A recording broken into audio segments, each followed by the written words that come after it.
I can point to other things we did wrong. I can point to other things we should have recognized. I can point to things we got right. The message though is it didn't work, right? And we had to shut the business down. But the thing about it is I never stopped learning. Today, we've got John Stapleton, the founder of New Covent Garden Soup. I think learning from other people and how they do it, and the industry has moved on, the food industry has changed, every industry has changed, the whole world has changed. So trying to find new ways of doing things, and it just never stands still. I don't want to stand still either.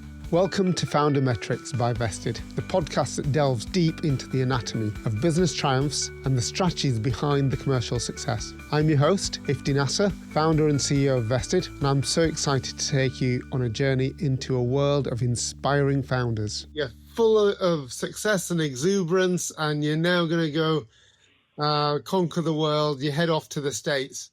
Well, it didn't work is a short answer, and we can spend a long time talking about why it didn't work, but I said earlier, success is a lousy teacher. It doesn't teach you really very much. And the reason is, by the way, you're putting all these levers all at the same time. You don't just put one lever and say that'll be successful. If you think there's 10 things to do, guess what? You'll do 20 because you want it to be successful. The problem is you don't know which ones are having the disproportionately positive effect or the ones which are probably even getting in the way. You don't really know. And so success is a lousy teacher. Whereas failure, you're left very exposed and it's just you, especially if you're the founder of the business. And for me, it was even worse than that because not only was I the founder of the business, but I was the guy who meant to know what he was talking about because I was pointing to what we did in the UK. So I went out there, gathered a team together, gathered a bunch of shareholders. We bought some shareholders from the UK, which is great. But convinced other shareholders to invest a lot of money in the business. And we built a... Pick it up with your own capital, on the back of... Yeah. That wouldn't have been enough, though, not all of it, but that wouldn't have been enough anyway. To do what we wanted to do in the States. One of the reasons was we wanted to build our own factory. And in hindsight, maybe we didn't need to. It ended up maybe being a millstone around our neck building a factory. But we had a technology which we wanted to protect, our IP. We had to extend the shelf life because fresh has a different connotation out there. We went from 18 days to, believe it or not, 55 days for fresh. Yeah, and the Americans have no problem with that. They have big refrigerators and shop once a fortnight, so it suits them. So fresh doesn't mean like the way we think of fresh.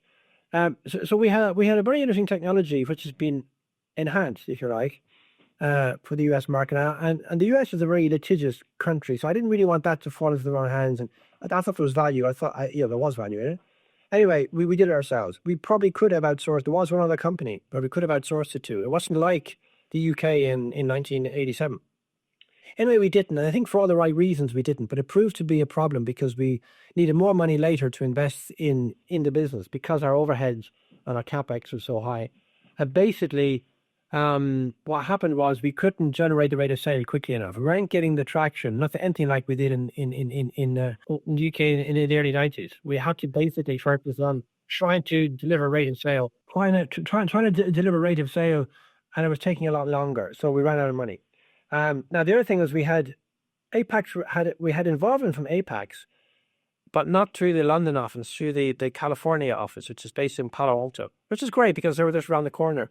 But nobody knew anything about food in that Palo Alto office. And it was 98, 99, 2000, 2001, which was in the middle of .com revolution.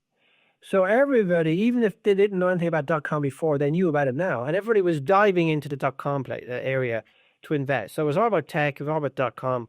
And that's where the interest was. So nobody really was that interested in investing for a second time in a soup business. And we got a few other things wrong as well. We got a lot right, though. We spent a lot of time, believe it or not, making soup in North London and flying it on Virgin Airlines out to the Bay Area. And we had a man in a van drive around. And we learned, it's a crazy concept, but we learned a lot about the market. We learned a lot about consumers' taste preference.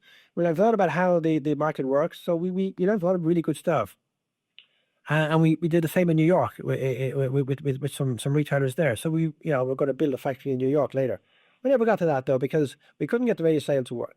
The problem is that if you set up a business with a lot of all the enthusiasm that you go around by setting up the business and the promises you can make and the claims you can make and you can point to the States and the similarities that exist, that's a really infectious positive environment. It's the exact opposite of when you're running a business down. We went through the whole Chapter 11 process, which is bankruptcy in a state, and it's exactly the opposite. It's a demoralizing. What happened to make you decide to do that? Because I guess it's a point in time. There's information, there's situation, probably cash flow issues. What was it that drove you to Chapter 11? Well, a whole bunch of things happened, all amalgamating together. Perfect storm, which led us to run out of money. We weren't breaking even. Yes, that was the point. We weren't getting the rate of sale, which we were predicting we would have got, to drive revenue to make us break even. So we just ran out of money, and it was very difficult to raise money for that particular business quickly enough. So it was just running out of roadway in terms of camp. If you were to reflect now and you think, had I just got a little bit more runway, we would have survived. Do you think that was actually a real situation, or was it actually the right time? You had to take that lesson the hard way. Yeah. I mean, I think I used to think about that every bloody day. Because how close were we? And the whole mantra about an entrepreneur is don't give up, because you can find a way through resilience or whatever combination. You can somehow find a way, which is what always happens when you're successful, because you always have these points of focus where it's not going to work, until it does. And it's I can't answer that question. I don't really know. I mean, either we would have got more money and we would have wasted it, or we would have got more money and it would have allowed us to break through. In the end, we didn't get any more money. So it's kind of like, it doesn't really matter. And I can point to other things we did wrong. I can point to other things we should have recognized. I can point to things we got right. The message though is, it didn't work. And we had to shut the business down. And like I say, if success is a lousy teacher, failure hits you between the eyes, especially if you're the leader, if you're the one who said it will work, and look at me, and I'll make it work. And you've been through a period of introspection, and you really kind of think the whole world is closing in on you. And for those of your listenership who've kind of been in that situation, or in a business environment, there's challenges left, right, and center, and obstacles come thick and fast, and you're trying to make things work, and you think, crikey, I could do a little less pressure. Then when it starts to close in on you, then you do really believe you're the failure, and because there's nowhere else to look, right? And we'll pick up on that. I know there's some really powerful teachings and wisdom that you've got to share with founders later on, but let's just pick up on this. So you came into with Covent Garden, exuberance, delusion, but you made a massive success out of it. You then tried in the US with Glencoe. That wasn't so. Part of it, but in both cases, seems like product market fit. In the UK, you found it and you were able to accelerate that product market fit. In the US, it was tough coming and too slow to really make it happen. So you'll come out of the US, as you said, pretty despondent, it's all about me. How did you get the courage? How did you get the inner strength and indeed then the backing to go again? Yeah, I mean, no, sure. It comes back to the thing of I've never give up. And then if you're facing failure it's written the writings on the wall, like you have to give up because you haven't got any money. So you never give up is great, but until the point where you give up. And sometimes that decision is taken out of your hands. And it is a very introspective moment. Like I was saying, I was kind of thinking, oh, maybe I'm a failure, and maybe Newcomb Garden was a success despite me, and all those other things that your mind plays tricks on you when you're in a situation like that. So that's not true, by the way, but it's easy to believe it when you're in that situation because you begin to look at the negativities, you begin to think at the reasons why things won't work, and you begin to think, oh, it's never going to work anyway. Oh, but whereas if you're on the up, it's like I can do anything. I can do this again, and there's a fine line between confidence and arrogance. Let me tell you a story about, where I came from in terms of way before business. I did a lot of track and field athletics when I was a kid, as a schoolboy and as in university and stuff. And this is relevant because I went to a boarding school, which was fantastic, by the way, wonderful sports facilities. All I ever did there was sport until I realized at the end I needed to do some academics as well.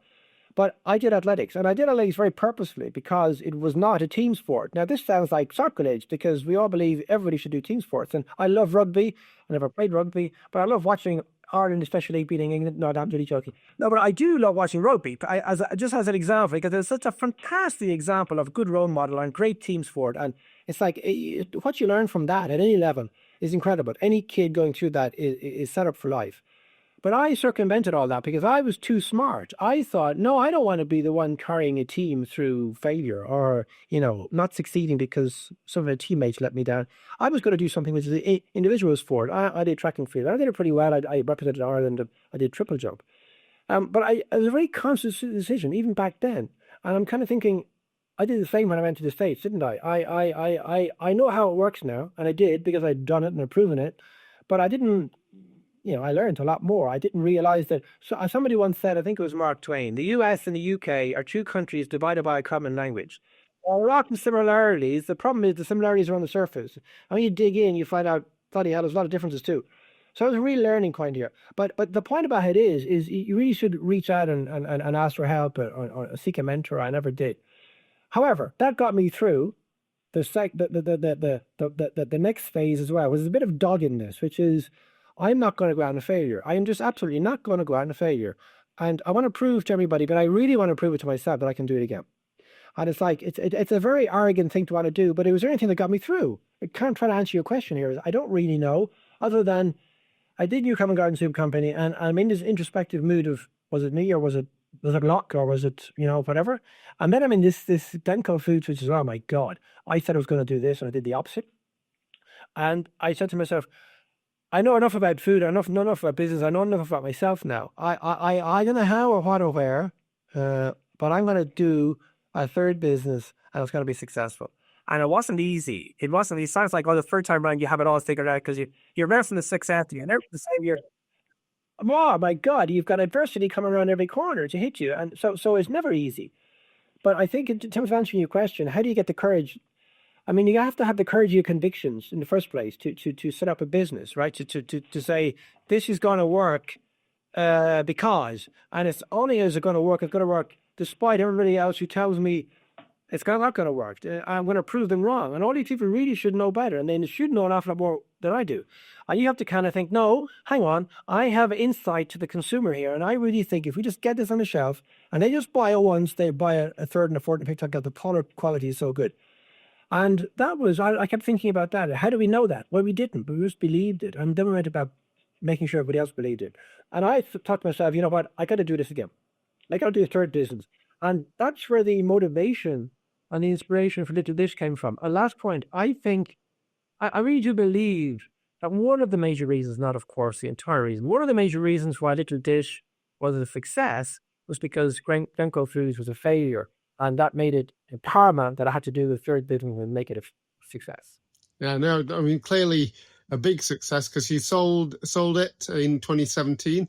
So probably the longest business you were in because it's,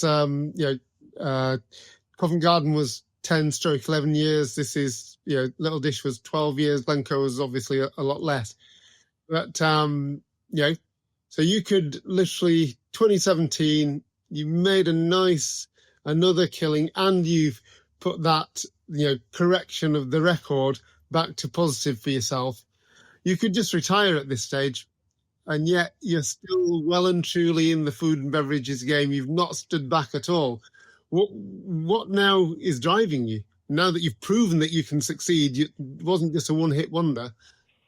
I mean, there's always things to learn. This is the whole point about it. Is there's always new things to learn, and I actually don't believe in standing still. I don't believe in retiring either.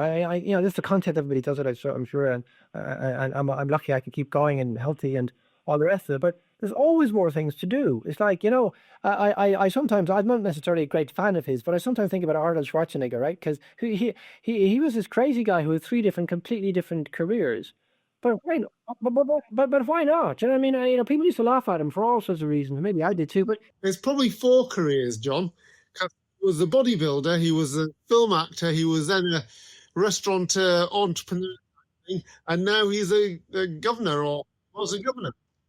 Yeah, and he's right, really is inspirational. Again, you might not think he's a great actor, or you might think bodybuilding is stupid, but go and do it then. And I mean, honestly, it's like people sit in the pub and say, "Oh, I could do that," and most of the time, they have no idea what it takes to actually do that. So that's a great challenge in its own right. And frankly, I don't know anything else. I don't know anything. I'm not going to set up a fourth business. I know that for sure because I spent a lot of time flying back and forth between Munich and London, and it was a real kind of drag towards the end. In fact, I stepped back in 2015, I think I stepped back to become a non-executive in my own business, which is an interesting challenge in its own right. But so I don't want to be traveling every single week. I travel as it is every month. I'm in London a week a month, and that's or in Dublin with these interests. But the thing about it is I never stop learning, and I think that's a wonderful experience. Like people, I have an argument with somebody for sure if I don't think it's right, and then I love having the argument back, and I think, you know what, they're right. Or it's like I'll share something with somebody and they go, yeah, and this is how I saw that, and there's a huge kind of what's the word? Synergy, which is an overused word, but there's a huge synergy there as well. And I think learning from other people and how they do it, and the industry has moved on, the food industry has changed, every industry has changed, the whole world has changed. But I think, so trying to find new ways of doing things and it just never stands still. And I don't want to stand still either, So I think I think that's there's always new ideas and smart people, interesting people to meet. These days you're halfway age, but that's great. And I think as well, the other thing, by the way, is what's an entrepreneur? Because I love leveraging the benefit of being an entrepreneur. One of the things we do at Mission Ventures, by the way, is find partnerships between corporates and entrepreneurs, of corporates and small businesses. And those corporates who see the benefit of understanding the benefit, leveraging the benefit of entrepreneurship. It's usually innovation or risk management or agility, all those sort of things which are difficult to implement in a bigger organization.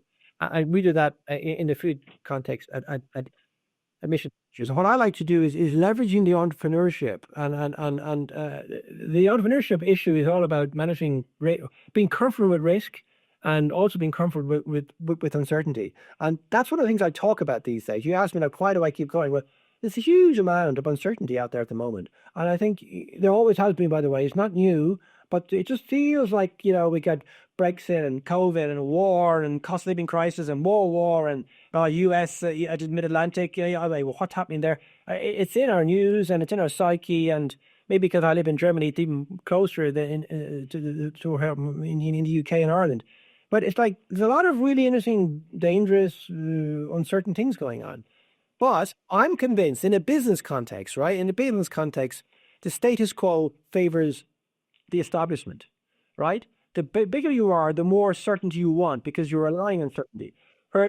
Whereas uncertainty drives opportunity for an entrepreneur. Think of 2008 and all the businesses that came from WhatsApp, Uber, and there are more. There's a whole bunch of businesses that came out of Airbnb, a whole bunch of businesses that came out of the 2008 crisis because there was uncertainty. Crikey, it was huge uncertainty. I don't know if people can remember that, but there's a lot of uncertainty. But people found opportunity in uncertainty, and it's like because I talked to my father-in-law who's obviously German. He live in Germany, and he was a kid coming out of the war. At the end of the war, luckily he wasn't involved in the war, but it's such an exciting environment.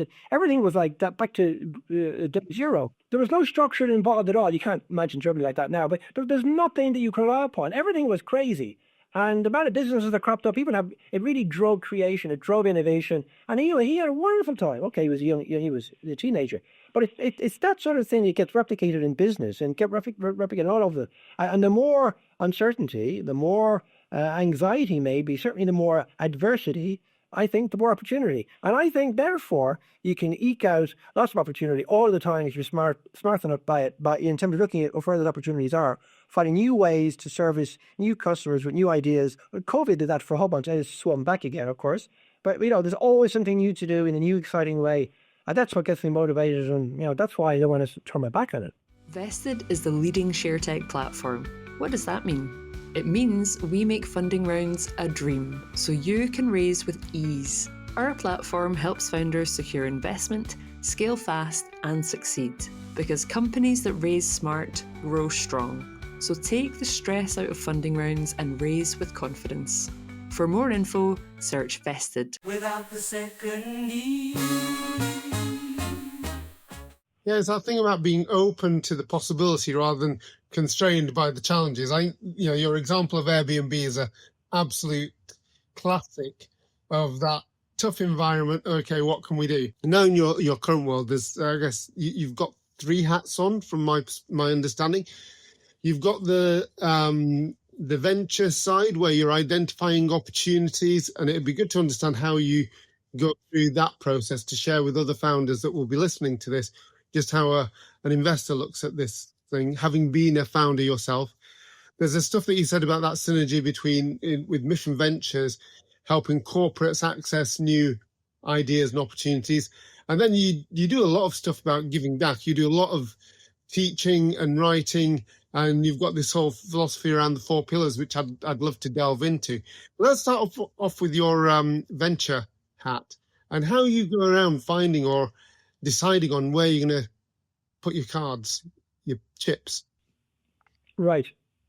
And yeah, that's kind of the situation where I sort of poacher turned gamekeeper, really, in a way, because I was on one side of the table setting up those 3 businesses. And by the way, each of those 3 businesses, I've always brought in VCs or private equity in some kind of. So I always brought institutional investors in, not immediately, of course, but at some point. So I was always familiar with dealing with those sort of shareholders and their aspirations, and dealing with our stakeholders, making sure they have the information. And it didn't always work the way I wanted, but we try to make sure that we had alignment on objectives there, and there was some tensions for sure. But so now I do, I suppose, from an angel investor, it's kind of a halfway house. But from being involved in a VC like we have in Dublin, in Ireland, it's different, because you're sitting at it purely from an investor point of view. Now, I remember very well what it's like from an entrepreneur's point of view, and there are by definition differences, but I think you focus on your similarities. And I think really the issue there is to make sure you've got 2 things. You've got alignment, like I say, around the table, generally speaking. So the obvious alignment is that, like we had in Newcomb Garden, we are going to sell the business. There's no question of we're not going to sell the business. So there's an obvious exit opportunity for an investor coming in, because if you think you're getting money off an investor, you have to be able to figure out how you're going to get the return back to the investor. So it's like you obviously going to have to sell the business or give the investor an opportunity to get out. You have to create some environment. The obvious way to do it is sell the business, by the way, and the easiest, machinist, and the way we wanted to do it anyway. So you do have to have alignment there. There's no point in saying, you won't get the investment if you say, I'm not going to sell my business, or I want to have a lifestyle business, or I want to hand it over to my kids. They got to go, well, okay, crack on, but we can't help you. Yeah, we're not giving you our money.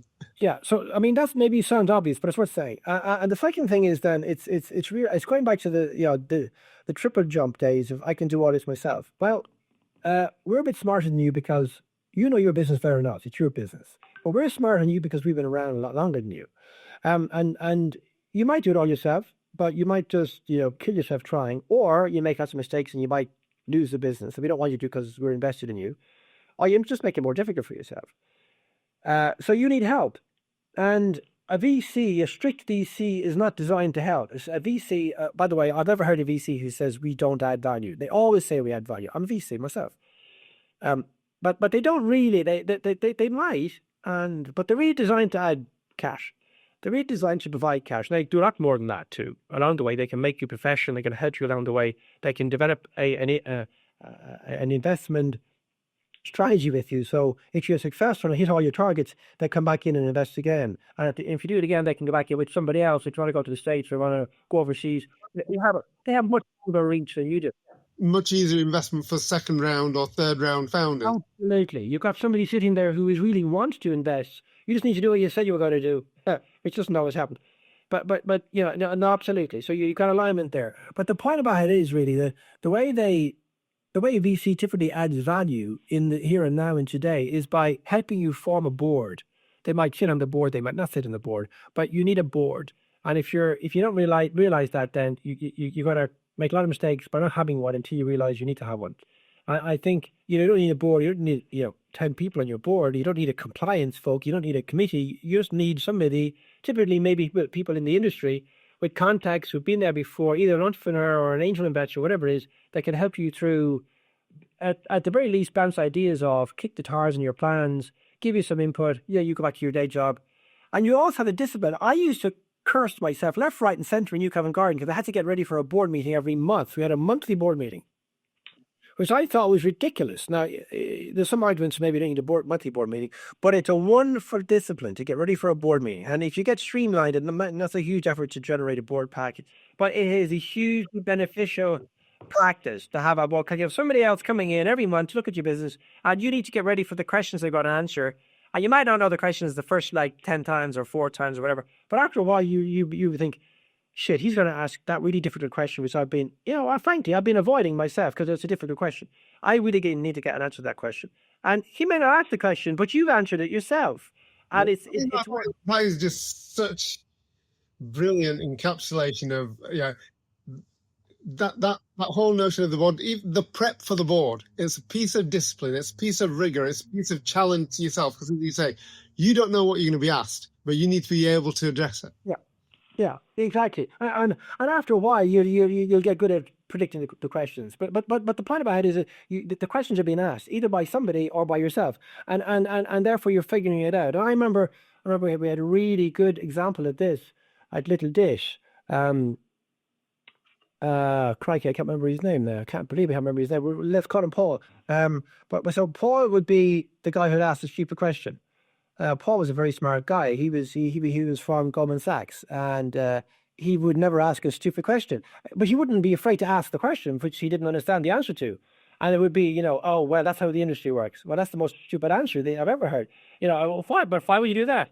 Oh, well, that's just the way. Well, you might let you weigh once, but you'll know that he'll come back the next time. That's the same stupid question, and you need to have a better answer for it. And that's a great discipline as well in its own right. So loads of examples there of why you need a board, just 2 or 3 people to sit around to prod and poke, support, guide, challenge, all those things.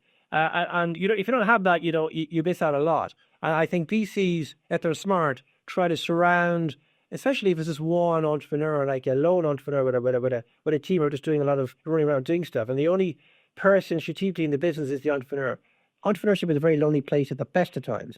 If you have a supportive, it mightn't seem supportive at the time, but if you have a supportive board around you, providing that discipline, it's adding value every single time they sit, and it's a benefit to you, the entrepreneur, to have that. So that's one area I think I kind of knew beforehand in a way, but I'm now on the other side of the table. I try to play that role from that perspective. Vested is the best rated ShareTech platform. What does that mean? It means that we make share schemes a dream, and over 90% of our customers agree that their scheme has helped them to retain, recruit, and to lead and succeed. Because companies that share stakes share success. So get them invested by giving a slice of the pie. For more info, search Vested. Without the second need. Let's pick up on the teaching, the sharing, the giving back that you do.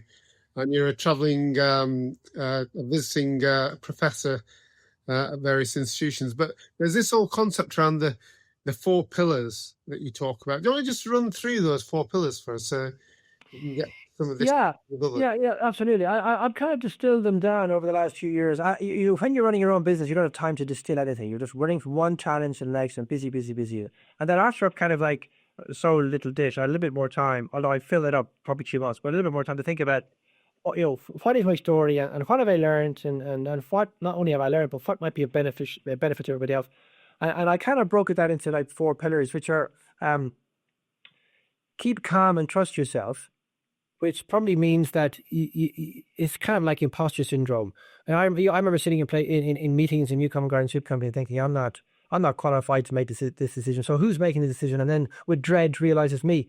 Actually, I'm the only I shouldn't be making a decision. I'm not qualified to it. I haven't got, about something to do with finance. I don't know anything about finance. But the issue is I'm the best person in the room to make that decision right now. So, and everybody else looking at me to make that decision.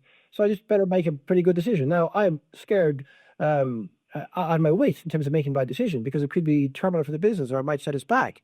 After a while, you get advice, after you've been into your business. But ultimately, you keep calm and trust yourself. I think everybody's winging it to a certain extent. And I think a lot of times the person that wings it the best is one that's most successful. And walking into a room, sometimes you think, oh, these are very established, commercially minded people, and none of them know anything about your business, so they're winging it as well. So I think just keep calm and trust yourself. It is a very general piece of advice. The next bit I've mentioned already, which is have the courage of your convictions, and that's about like I keep coming back to. This is a great example of that. We have the courage of our convictions. Now it's really easy to say have the courage of your convictions, and it's very easy to say, okay, I do, and I'm just going to make it up. I am convinced. And therefore it's going to work. Well, that's not enough. You just because you're convinced does not make it happen. You have to have reasons to be convinced. First of all, to convince yourself, and then they convince everybody else. So, and that's what I meant by what we call in this particular world consumer insight or customer insight. So you got to know your customer. You have to have a defined customer. Just if you're building a brand, because your brand talks to the customer. If you're trying to sell to everybody, you'll end up selling to nobody. So you really have to be very clear. What's the why? Why are people going to be better off tomorrow because they've had your product today than they were yesterday when they didn't have it? It's really important. And it might be a small difference, but zone in on that difference. It might, if you're selling soup, it might be a very small difference. If you're selling Maseratis, it might be a very big difference because it's a bigger, transaction. And people might get more out of it from a lifestyle, right? But you buy this every day, maybe, or every week at least. So that is the issue here. So have the courage of convictions. That's got to be rooted in really strong customer insight. And you can't be kidding yourselves. Just I'm just going to win it to happen.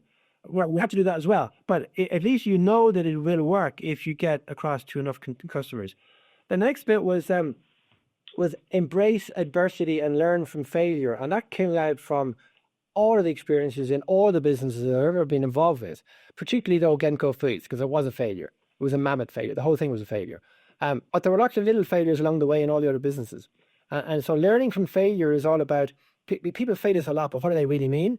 And my view is there's two levels to this. One is the opposite of success is not failure. The opposite of success is not trying because you're afraid. So it's the fear of failure bit that is say, don't try because you're going to look stupid or you're going to fail. And we told you so, and you didn't listen. And I just, okay, I won't. That's like the freezing in the headlights of not even trying. And then the next thing is, well, if you do fail, allow yourself to feel really shit about it, because guess what? It's a horrible place to be. It hurts like hell. And it's not a great place to be, but it's a good place to have been. And if you allow yourself to feel that pain, it'll galvanize you to success. It'll galvanize you certainly to never have to feel that pain again, which is a bit of the whole Glencoe story, the Glencoe experience. And the fourth bit is the power of authenticity. I just believe that this life is so bloody difficult that if you try to do it like you think somebody else would do it, or you're not authentic, or you don't allow your personality out there, it's even more difficult. I think if you allow your personality to shine, you're giving yourself an extra hour of the day or an extra leg up. It's incredible at times that people see others who are successful and say, oh, that's how I'm going to be successful. And you go, well, hang on, that's how they're successful. I sometimes look at Premiership football managers, Alex Ferguson, people would remember him, or Ancelotti. He's not Premiership anymore, but he looked like nothing would ever face him. I don't know if you know football, but he was standing at the line, chewing gum, and scored 3 goals way on the grid these days, and he's like, nothing. Now, he must be in turmoil inside, right? And then you got Jurgen Klopp, who's high-fiving up and down the pitch, and he's cheering on the crowd, and he's sitting with his heart in his sleeve, and it's backstopping bon ami, and everybody loves him. But equally successful, right? So where are you going to go here? Are you going to go like him or like him? Because they're both bloody successful. I've had experience with a few others. In Shankly, there's a handful of names which are mega successful. Zinedine Zidane. But there aren't that many, and they're all different. Even Mourinho had his style, which nobody loved him. But he is very successful. So you might think, okay, I'm going to be like them. And there is no like them because we're all different. And they know what they're doing? They're leveraging their own personality. They're being themselves, like them or alone, doesn't really matter. They go back in the dressing room. They have a way to really motivate that team by being honest, being genuine, and being authentic. And I'm a great believer in you. If you're authentic, people will listen to you. People will also follow you if you're authentic. And just a bit I didn't know is people will be more authentic themselves. They will almost like as if they've got the permission to be authentic, for you're authentic. That's why it's the power of authenticity. That's a powerful thing to have. And it's such a waste not to use it, So allow your personality to shine. Everybody else will love it and interact in their way, hopefully. And you'll have a team that will achieve so much more because you have a synergy. And you got to work at this. You got to trust yourself. You got to back yourself. So many people don't because they're fearful of all sorts of things. They don't think that you got to be suited and booted and be professional. And all I say is, I tried all that and it was just tough. And just by being yourself, you'll have that ripple effect all around you. People will listen to you, people will follow you, and people will be more authentic themselves. And you'll have the synergy which you wouldn't have had otherwise. Well, I think that's brilliant. I think that authenticity is absolutely critical. And I know that many people talk of you as the authentic entrepreneur, but those four pillars, courage of your convictions, calm in adversity, learning from your mistakes and being authentic. I don't think there's a single one of them that I could fault. I think it's solid. And so thank you for sharing that. So, John, what's next for you now? Are these 3 or 4 areas of activity enough for you, or are you looking for where was the next 4 or 5 years for John? Well, I think to a certain extent it's more of the same. I've got into a kind of a groove now. I quite like being on both sides of the fence with different businesses. I think Mission Ventures has a huge opportunity in terms of, the food industry is in disarray. It really needs a lot of problems, whether it's the obesity epidemic, pandemic, or it's to do with high can't think of the word right now, but basically HFSS is a problem, and over processed foods, high processed food. I think there's a whole bunch of issues and opportunities which need addressing, which need solutions to, and the food industry on its own doesn't seem to be capable of taking itself there. And I think corporates can learn enough from entrepreneurs, and we bridge the gap. So there's a huge opportunity there. In terms of the investments, we carry on making those investments in Ireland. I think we'll probably do something similar in the UK as well. I think it needs the value added and the help and the support. There's at board level or advisory level or at mentor level. It's one regret I have, if I have any, is I didn't take on advice at early stage. I thought I knew enough about how to do everything, and it worked out sort of okay, but it probably was more difficult than it could have been in hindsight. I think if people reach out, if people get a mentor, if people seek help, whether it be from an incubator or an accelerator or from a community or from themselves, then they can compare notes. And I think the environment these days, allows that to happen. I'd like to maybe formalize those 4 pillars a little bit more. Maybe there's something called the Stapleton Academy in terms of an educational book for sure, but I haven't got time for that. But maybe there's some sort of structure I need to put around this to be able to deliver it in a way. Because these days I love doing it, but I have a chat with you. I get fired up myself in terms of how I want to help people that could really benefit from the experience I've gotten, and at least not make the same mistakes as I did. So I'm trying to figure out that for this year, and we'll see what format comes. This is the start of that, Sherry. I mean, I know you've done many other podcasts and conversations, but the more people like you are willing to share, the better it is for all of us within this weird space of entrepreneurship and being founders with difficult things that other people haven't addressed before. John, just wanted to say massive thank you for joining me today, for your time and for the wisdom that you've shared with us all. And I wish you luck for the next few days, next few years. I'd love to see the 4 pillars in some form of distributable format, whether it's a book or whether it's a podcast of your own of some nature. Thank you for joining us on this episode of FounderMetrics. Remember, even the biggest of ambitions are completely doable when you know what to manage and track. If you enjoyed this episode, be sure to subscribe and you'll never miss another one. You can visit us on www.vested.com, where you'll find piles of additional resources, articles and exclusive content. You can also join our thriving community of entrepreneurs and founders by following us on the usual socials and YouTube. Until next time, stay inspired, stay driven and keep writing your own success story.